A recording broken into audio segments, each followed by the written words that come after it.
Imaginen esto por un segundo.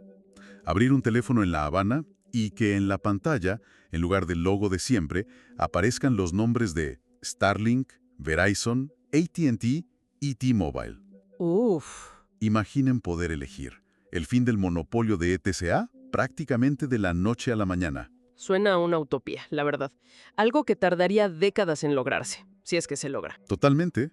Pero hoy vamos a hacer un análisis a fondo de una propuesta que asegura tener la fórmula para hacerlo. Es una hoja de ruta financiera y legal llamada el Plan Fénix. Y la pregunta que plantea es fascinante. ¿Cómo se puede transformar por completo un sector vital de un país sin esperar años y, lo más importante, sin un solo centavo en las arcas del Estado? Y aquí es donde la propuesta se vuelve realmente audaz. El corazón del Plan Fénix no es una negociación política tradicional, tampoco un plan de ayuda extranjera.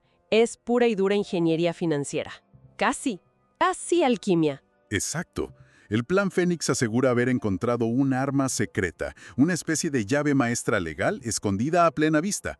Una vieja deuda de 1960, producto de una de las confiscaciones más grandes de la historia. Lo fascinante aquí, y creo que es el núcleo de nuestro análisis de hoy, es cómo proponen convertir un problema histórico, o sea, esa deuda certificada por la expropiación de la gigante ITT, en la solución definitiva. Usar el problema como la solución. Justo.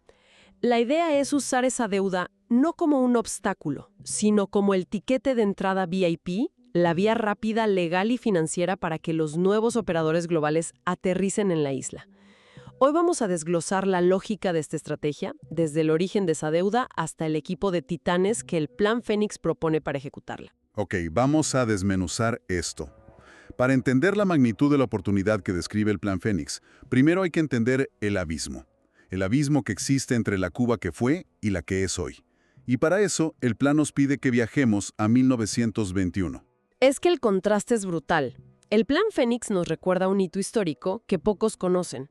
El 11 de abril de 1921, la empresa AT&T instaló el cable telefónico submarino más largo y profundo del mundo en ese momento, conectando Cayo Hueso con La Habana. Impresionante para la época. Imagínate, la primera llamada oficial la hizo el entonces presidente de Estados Unidos, Warren G. Harding. Levantó el teléfono y sus primeras palabras fueron: "Hello, Havana". Hello, Havana. Cuba no era un seguidor en la carrera tecnológica, era un pionero, estaba a la vanguardia. Es increíble pensar en eso. Y ahora, bueno, demos un salto de un siglo al presente. El diagnóstico que hace el Plan Fénix de la situación actual es implacable. No define a ETEXA, la empresa estatal, como una compañía de telecomunicaciones. Usa un término mucho más duro. Sí, la describe como un mecanismo de extracción financiera, Extracción financiera. al servicio de Gaesa, el conglomerado empresarial controlado por los militares. El plan sostiene que su propósito principal no es comunicar a la gente, sino desviar divisas. Espera, ¿cómo funciona exactamente ese mecanismo de extracción, según el plan? El plan lo detalla de forma muy clara. Cuando alguien en Miami o Madrid paga una recarga de, digamos, $20 para un familiar en la isla, esos $20 reales en divisa fuerte no entran a las cuentas de ETEXA para que invierta en antenas o fibra óptica. Ah, no. ¿A dónde van? Esos dólares van a parar a cuentas offshore controladas por Gaesa. Gaesa se queda con la divisa para sus negocios, hoteles, importaciones, lo que sea, y le entrega a ETCA el equivalente en pesos cubanos devaluados. O sea que a la empresa que tiene que mantener la red le quitan el dinero real Le quitan el oxígeno. y le dan moneda local que pierde valor cada día. Exactamente. El resultado, según el Plan Fénix, es una empresa descapitalizada a propósito, sin capacidad para invertir en la red. Por eso la infraestructura está obsoleta. El plan argumenta que, en la práctica, está diseñada más para la censura y el control, el famoso apagón selectivo, que para proveer comunicación de calidad. Entiendo el desastre actual. Pero si el sistema está diseñado para fallar y no hay dinero, ¿cómo se arregla? Esto nos lleva de vuelta al arma secreta de la que hablamos, a esa vieja deuda. Aquí es donde la historia se pone interesante. Todo comienza con un gigante olvidado. La ITT, la International Telephone and Telegraph Corporation, El Plan Fénix la describe como el equivalente a Google o Apple en los años 50. Un verdadero titán tecnológico global. ¿Qué tan grande era su operación en Cuba? Era enorme. ITT era la dueña de la Cuban Telephone Company. Para que te hagas una idea, antes de 1959, Cuba fue pionera en marcación directa a larga distancia. Ya tenían casi 200.000 líneas instaladas y, lo que es crucial, ya se había pactado y aprobado una inversión de expansión de $60 millones de la época. O sea, el dinero estaba sobre la mesa para modernizar toda la isla. El plan estaba en marcha. Y entonces llegó la confiscación. Sí. El Plan Fénix detalla cómo se utilizó la Ley 851 del 6 de julio de 1960 para expropiar la empresa de la noche a la mañana. La promesa oficial fue compensar a la compañía con bonos del Estado a 30 años. Bonos que, por supuesto, Nunca se materializaron. claro, no valían ni el papel en el que estaban impresos. Y ese papel es la clave de todo. ¿Cuánto vale hoy esa deuda? Aquí las cifras son para caerse de espaldas. El gobierno de Estados Unidos, a través de su Comisión de Liquidación de Reclamaciones Extranjeras, certificó la pérdida original en $130.7 millones. 130 millones de la época. Exacto. Pero el Plan Fénix hace el cálculo financiero real. Con los intereses legales acumulados durante más de 60 años, esa deuda hoy tiene un valor legal ejecutable de más de $648 millones. 648 millones. Pero he leído que el plan habla de una cifra mucho, mucho mayor. Y ese es el cálculo más revelador. Más allá del valor de la deuda, el plan calcula el costo de oportunidad. Estima que, si esa empresa hubiera seguido operando con normalidad, creciendo con el mercado, hoy tendría un valor de mercado de entre 10.000 y 12.000 millones de dólares. Espera un momento, repite esa cifra. 12.000 millones de dólares. Entre 10.000 y 12.000 millones. No estamos hablando de una mala gestión. Estamos hablando de un activo nacional que fue, según esta lógica, incinerado. ¿Qué significaría esa cantidad de dinero para la Cuba de hoy? Es una locura. Es una cifra que cambia la perspectiva por completo y nos lleva a la tesis central del Plan Fénix. El mayor negocio no es construir una red desde cero, es, y cito, desbloquear el 90% del valor reprimido que ya existe. ¿El 90% del valor reprimido? Para probarlo, no usan ideología, usan una calculadora y comparaciones directas con los vecinos. A ver, muéstrame esos números. Son demoledores. El plan empieza por Puerto Rico. Tiene un tercio de la población de Cuba. Su principal operador, Liberty, genera unos $1.400 millones al año. ¿1.400 millones? Si Cuba, simplemente por su escala poblacional, funcionara con una eficiencia similar, su mercado debería generar unos $4.800 millones anuales. De acuerdo, de 1.400 a 4.800 millones. Tiene sentido por la diferencia de población. ¿Qué otra comparación hace el plan? Mira a Panamá, menos de la mitad de la población de Cuba, y su mercado de telecomunicaciones mueve $1.580 millones al año. También más de 1.500 millones. Mientras tanto, los ingresos reales estimados de TESA, después de todo el mecanismo de extracción que mencionamos, son de apenas 240 a 300 millones de dólares. Un momento, déjame hacer la matemática. Si el potencial es de 4.800 millones y la realidad son 300 millones, eso significa que la industria opera a menos del 10% de su capacidad real. Es demencial. La conclusión matemática del Plan Fénix es esa. Es brutal. Pasar de 300 millones a casi 5.000 millones no es un milagro. El plan insiste en que es simplemente normalizar el mercado. La oportunidad no es especulativa, es un valor que está ahí, latente, secuestrado por un monopolio ineficiente. Y aquí es donde todo conecta. La jugada maestra. ¿Cómo se usan esos 648 millones de dólares de una deuda vieja para desbloquear un mercado de casi 5.000 millones sin que el Estado ponga un centavo? Suena demasiado bueno para ser verdad. El concepto clave, el corazón de la alquimia financiera del plan, es una estrategia conocida como Debt for Equity o deuda por acciones. Es una genialidad por su simpleza.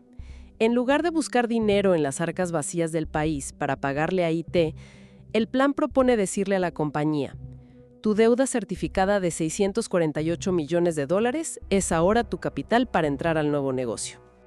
Ya veo. La deuda, que era un pasivo tóxico, un problema legal, se convierte instantáneamente en inversión extranjera directa. Suena ingenioso, pero seamos realistas. La IT de hoy fabrica frenos para automóviles y componentes aeroespaciales. ¿Por qué se meterían en una negociación geopolítica tan compleja por una deuda de hace 60 años que probablemente ya dieron por perdida en sus libros de contabilidad? Esa es la pregunta clave, y el Plan Fénix la anticipa con una solución muy elegante. Propone que el nuevo gobierno cubano actúe como una especie de cámara de compensación o clearinghouse. ¿Una cámara de compensación? Exacto.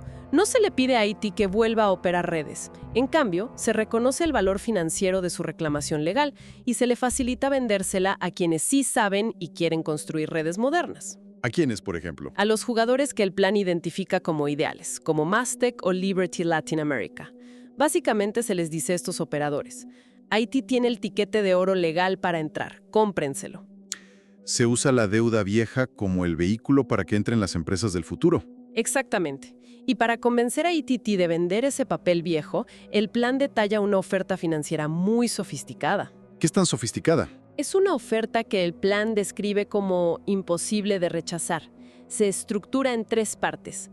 Primero, un pago inicial de $40 millones en efectivo. Liquidez inmediata. Para sus accionistas. Segundo, 80 millones adicionales pagados en 4 cuotas anuales.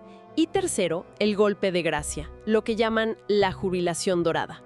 La jubilación dorada, me gusta. Un 2.5% de regalías sobre la facturación bruta de toda la industria de telecomunicaciones en Cuba por los próximos 20 años. Un 2.5% de un mercado potencial de 4.800 millones. Es una fortuna. Exacto. Para ITT significa cambiar una deuda incobrable por dinero seguro y un flujo de ingresos pasivos millonario durante 2 décadas. Es un ganar, ganar, ganar.